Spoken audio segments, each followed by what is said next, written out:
नमस्कार मंडळी, साध्या सोप्या रेसिपीजमध्ये आज आपण बनवतोय भरली मिरची। त्यासाठी 5 ते 6 मोठ्या मिरच्या घ्यायच्या आहेत।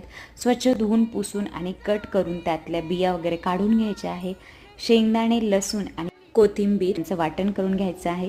त्यामध्ये ॲड करतोय आपण धना पावडर, हळद पावडर, लाल मिरचीची पावडर, चवीपुरतं मीठ आणि मसाल्यांमध्ये ॲड करतोय संडे स्पेशल मसाला। सगळं हाताने मिक्स करायचं आहे आणि मिरच्यांमध्ये हे सगळं सारण भरून घ्यायचं आहे। फोडणी देऊन घेऊया मिरच्यांना। त्यासाठी कढई तापत ठेवली, कढईमध्ये 1 पळीभर तेल घालायचं आहे। 1 चमचाभर मोहरी, हिंग, कढीपत्त्याची पानं आणि भरून घेतलेल्या मिरच्या घालायच्या आहेत।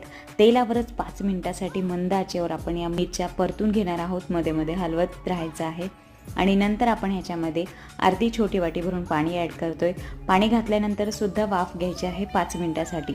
मिरच्या मध्ये मध्ये हलवत राहा जेणेकरून सगळ्या बाजूने एकसारख्या शिजतील। तर अशी आपली भरली मिरची तयार आहे मंडळी। Thank you so much, bye.